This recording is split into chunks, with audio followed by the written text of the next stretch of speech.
كنا نظن أن سلسلة هواتف جي من شركة LG هي الهواتف الرائدة والوحيدة لدى الشركة، لكن فاجأتنا LG بهاتف مغاير وبمواصفات مرتفعة، وهو هاتف V10، وقد اعتبره البعض أفضل من G4، فهل هو حقا أفضل منه؟ فلنرى.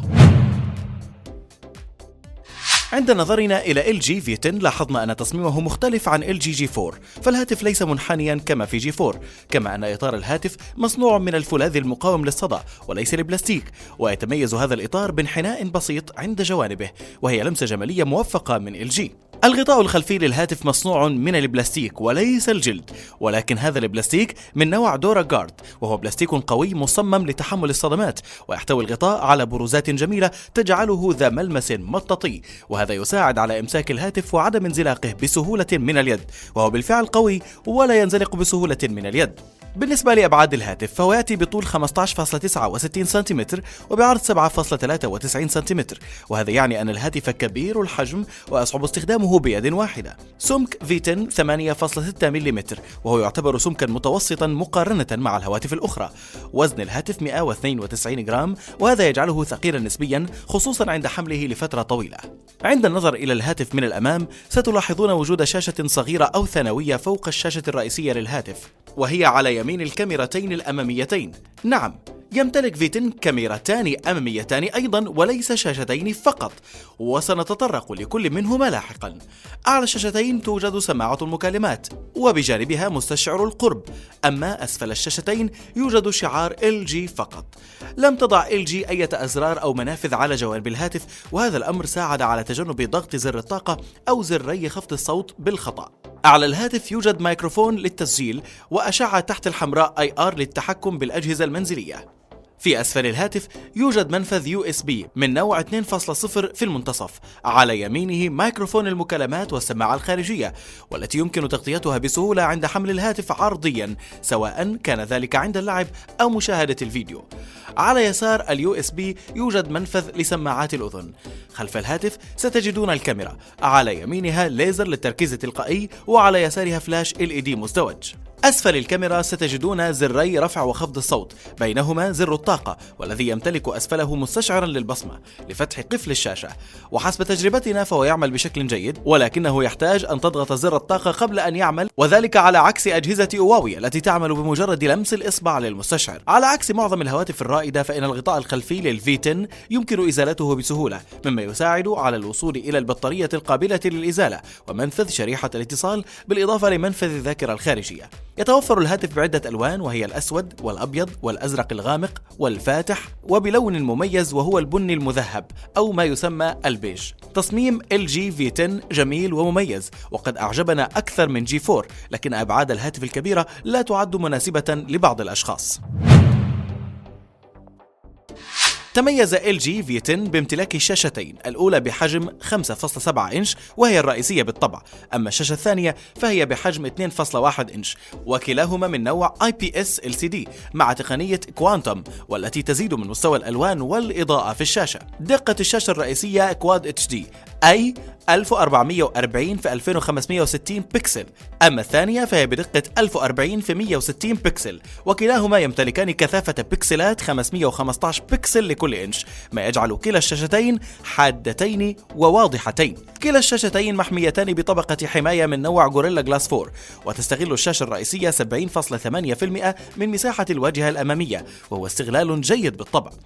الشاشتان جميلتان، وستستمتع بمشاهدة فيديوهات رقمية على الشاشة الرئيسية، كما أنك ستتمكن من مشاهدتها بوضوح تحت أشعة الشمس. صوت سماعة المكالمات مرتفع وجيد، أما صوت السماعة الخارجية فهو ليس مرتفعا، حيث ستحتاج لمكان هادئ حتى تسمع بوضوح. أحد يحب الاستيقاظ على منبه الهاتف في الصباح، ولكن إن كنت ممن يحبون استخدام سماعات الأذن فقد جاء الهاتف بتقنية هاي فاي التي تعطي جودة صوت عالية، والتي لا تعمل إلا بوجود سماعات الأذن. وقد قامت LG بتوفير سماعات أذن من نوع كواد بيت 3، والتي تأتي بجودة تصنيع عالية، وهو أمر ممتاز برأينا. يمتلك في 10 نفس معالج جي 4 أي سناب دراجون 808 سداسي النواة بمعيارية 64 بت، وهو بالطبع مقسم إلى قسمين، وجاء بالمعالج الرسومي أدرينو 418 مع 4 جيجا بايت رام من نوع LPDDR3. وحقق الفي 10 من خلال تطبيق فحص الأداء أنتوتو حوالي 53 ألف نقطة، وهي تعد جيدة ولكن ليست الأفضل مقارنة مع الهواوي ميت 8 الذي حقق 90 ألف نقطة. كما وحقق من خلال تطبيق فحص المعالج الرسومي 3D Mark 874 نقطة، وهي ليست سيئة. يمتلك الهاتف ذاكرة تخزين داخلية بسعة 64 جيجا بايت، مع العلم أن هناك نسخة أخرى تتوفر في بعض البلدان وليس جميعها بسعة 32 جيجا بايت. وإن لم تفكك الذاكرة الداخلية فيمكنك بالطبع إضافة ذاكرة خارجية مايكرو SD تصل سعتها إلى 200 جيجا بايت. كما يمكنك الاستفادة من مساحة تخزين سحابية حجمها 100 جيجا بايت من جوجل درايف لمدة 2 سنين مقدمة لملاك في 10. لم تقم LG باستخدام معالج سناب دراجون 810 الأقوى من 808 والذي كان سيعطينا نتائج اختبار أعلى بالطبع، ولكن عوضت LG هذا الأمر من خلال عمل توافق ما بين المعالج والنظام لتحسين استجابة الهاتف، وهو بالفعل ما لاحظناه أثناء فتح التطبيقات والتنقل بينها، وكذلك لعب الألعاب. فكل شيء يعمل بسلاسة باستثناء بعض الألعاب الثقيلة التي لاحظنا سقوط بعض الإطارات عند استخدام أعلى دقة، ولكن ذلك كان بسيطا ولم يحرمنا متعة اللعب. ننوه إلى أن الحرارة في الاستخدام العادي للهاتف جيدة وغير ملحوظة تقريبا، ولكن عند الاستخدام المكثف للهاتف فإنها تصبح مرتفعة قليلا، وهو أمر طبيعي بالطبع. يعمل LG V10 بنظام أندرويد 5.1 لوليبوب مع واجهة LG UX 4.0 المستخدمة في جي 4. عند تشغيل الهاتف لأول مرة سيعرض لك الهاتف خيار تاب اند جو، وهو عبارة عن ميزة تقوم بتجميع المعلومات الموجودة في هاتفك القديم كحساب جوجل والتطبيقات المحملة عليه تمهيدا لتحميلها على الهاتف الجديد. وقد رأينا هذه الميزة لأول مرة في نظام أندرويد 5.0 لوليبوب. شكل وتنظيم الشاشة الرئيسية للهاتف مشابه لشكل وتنظيم شاشة LG جي 4، فالأيقونات ذات التصميم الكرتوني لم تتغير، وكذلك شكل شريط الإشعارات. وطبعا ستجد في الشاشة الرئيسية التطبيق المصغر سمارت نوتس الذي يعطيك معلومات عن الطقس والعديد من النصائح والإرشادات كالتطبيقات التي تستهلك البطارية. صفحة سمارت بوليتين لا تزال موجودة، وهي تعرض لك بعض المعلومات مثل نشاطاتك الصحية وغيرها. هنالك خاصية سمارت سيتنج التي ستقوم بضبط الخيارات حسب المكان الذي وصلت إليه، فمثلا يمكنك تحويل الهاتف إلى وضعية صامت بمجرد وصولك إلى المنزل، أو تشغيل تطبيق معين عند استخدام سماعة الأذن وغيرها من الخيارات. يمكنك استغلال الشاشة الكبيرة لإطلاق تطبيقات معينة على شكل نوافذ صغيرة كالآلة الحاسبة وغيرها. يمكنك أيضا إطلاق تطبيقين على نفس الشاشة مثل جوجل كروم واليوتيوب من خلال ميزة دول ويندو، لكنها لا تدعم الكثير من التطبيقات مثل الواتساب وغيرها، وهو أمر مؤسف بالطبع. هنالك عدة خصائص جميلة وعملية في الهاتف مثل خاصية النقر مرتين على الشاشة لإيقاظها أو إطفائها، وقد شاهدناها لأول مرة في LG G2. خاصية نوك كود التي تسمح لك بفتح قفل الهاتف من خلال نقرات معينة على الشاشة موجودة بالهاتف، ونتمنى تواجدها في معظم الهواتف، وخصوصا الهواتف التي لا تمتلك مستشعر بصمة أو ماسحة للعين. هنالك خاصية مفيدة في الهاتف وهي كويك ميمو، والتي تقوم بأخذ صور للصفحة التي تتواجد داخلها وتسمح لك بكتابة ملاحظات فوقها باستخدام إصبعك. هنالك خاصية مشابهة للميت 8 وهي خاصية تصغير الشاشة من خلال السحب فوق زرار التحكم، وهي مفيدة جدا وقد استخدمناها كثيرا بسبب كبر حجم الشاشة. وعلى عكس الميت 8 فإن الشاشة المصغرة يمكن تعديل حجمها كما تريد، وهذا الأمر جعلها عملية وأكثر مرونة. الشاشة الثانوية تقوم بعرض عدة أمور وهي الإشعارات والمخططات القادمة، كما وتعرض اختصارات لبعض التطبيقات التي تحددها أنت، ويمكنها عرض التطبيقات المستخدمة مؤخرا. وأخيرا يمكنك إظهار اسمك الشخصي كتوقيع على الشاشة الثانوية أيضا. لاحظنا أن الإشعارات من بعض التطبيقات كالواتساب لا تظهر على الشاشة الثانوية، ولعل السبب هو عدم دعم مطوري التطبيقات لشاشة ثانوية. يمكنك إبقاء الشاشة الثانوية مشغلة حتى لو كانت الشاشة الرئيسية مطفأة من خلال خيار في الإعداد. واجهة الهاتف جيدة بشكل عام وتمتلك الكثير من المميزات والخصائص، كما أن بعض خصائص الشاشة الثانوية مفيدة وعملية، ولكن يلزمها المزيد من التطوير. يدعم LG V10 شريحة اتصال تدعم شبكات الجيل الثاني والجيل الثالث وشبكات الجيل الرابع حتى الإصدار كات 6، والذي يدعم سرعات تحميل تصل إلى 300 ميجا بت بالثانية، ويدعم الهاتف الواي فاي حتى الإصدار AC، وكذلك البلوتوث بإصدار 4.1. الجهاز يمتلك تقنية الاتصال القريب NFC بالإضافة لتقنية الأشعة تحت الحمراء IR، وكذلك الFM راديو، كما يمكن استخدام الهاتف كGPS لتحديد الموقع. بالطبع يمكن للساعات الذكية العاملة بنظام أندرويد وير الاقتران مع الهاتف، وكذلك السيارات المزودة بنظام أندرويد أوتو.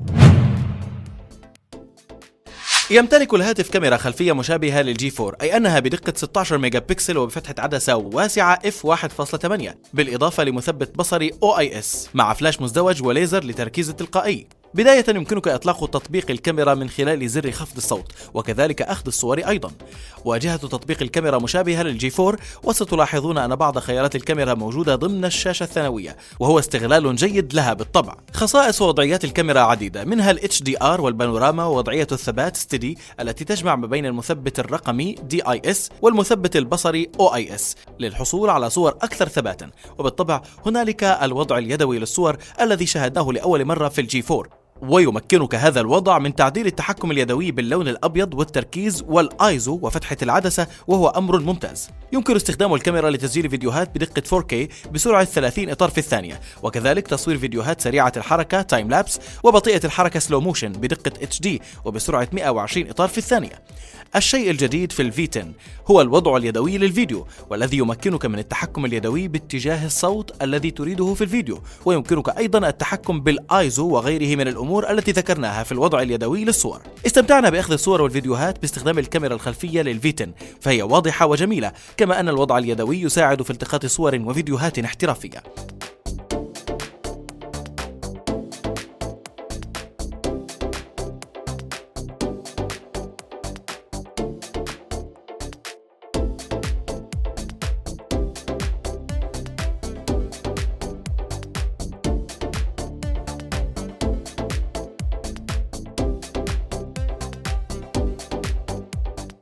ننوه إلى أنه يمكن حفظ الصور بالصيغة الخام رو. الكاميرتان الأماميتان. هل تحب التقاط صور السيلفي وتريد كاميرا أمامية جيدة؟ إليك V10 الذي لا يمنحك كاميرا أمامية واحدة بل 2، وكلاهما بدقة 5 ميجا بكسل وبفتحة عدسة f2.2، لكن الأولى بزاوية 80 درجة لكي تلتقط صور سيلفي لوحدك، أما الثانية فهي بزاوية 120 درجة، وذلك حتى تستطيع التقاط صور سيلفي جماعية مع أصدقائك. يمكنك تصوير فيديوهات بدقة Full HD بسرعة 30 إطار في الثانية من خلال كلا الكاميرتين، ونحن نؤكد لك بأنك ستستمتع بأخذ صور السيلفي من خلال هذا الهاتف. زودت LG الفي 10 ببطارية سعتها 3000 ملي أمبير، أي بنفس حجم بطارية جي 4، وهو أمر مستغرب من LG، وذلك لأن الفي 10 يمتلك شاشتين إحداهما أكبر من شاشة LG، وهذا يعني صرفا أكبر للبطارية، لذلك وجب على LG زيادة سعة البطارية برأينا. وجدنا في الهاتف وضعيتين لتوفير البطارية، إحداهما وضعية باور سيرفر والتي تقوم بتخفيض سرعة المعالج لتوفير البطارية، والأخرى وضعية جيم اوبتمايزر والتي تقوم بتخفيض دقة الألعاب من أجل ترشيح استهلاك الطاقة. عموما استطاع في 10 الصمود لمدة يوم واحد من الاستخدام العادي، وبمعدل 3 ساعات ونصف من التشغيل المتواصل للشاشة، وهذا يعني أن عمر البطارية متوسط. بالنسبة لشحن الهاتف فإنه يمكن شحن نصف البطارية خلال 40 دقيقة من خلال الشحن السريع، وهو أمر جيد، ولكن لا يمكن شحنها لاسلكيا مع الأسف. سعر LG V10 $550 لنسخة 32 جيجا بايت، و$650 لنسخة 64 جيجا بايت، وذلك حتى وقت تسجيل هذه الحلقة، مع العلم أن السعر قد يرتفع أو ينخفض حسب المنطقة والبلد. ما أعجبنا: تصميم الهاتف جميل ومميز، الشاشتان جميلتان وواضحتان، تقنية هاي فاي للصوت وسماعات الأذن ممتازتان، الهاتف سلس وسريع، الهاتف يدعم إضافة ذاكرة خارجية، الكاميرا الخلفية قوية وتقدم الكثير من الخصائص الاحترافية، إمكانية استبدال البطارية ودعمها للشحن السريع. لم يعجبنا حجم الهاتف كبير ويصعب التحكم به بيد واحدة، الشاشة الثانوية بحاجة إلى استغلال أفضل، صوت السماعة الخارجية ليس مرتفعا، عمر البطارية متوسط ولا يمكن شحنها لاسلكيا. بلا شك LG V10 هاتف مميز، وقد استمتعنا باستخدامه خلال أسابيع الاختبار، ونحن نتمنى من LG أن تستمر بإنتاج هواتف أخرى من سلسلة TV، والتي نظن أنها قد تخطف الأنظار من سلسلة G.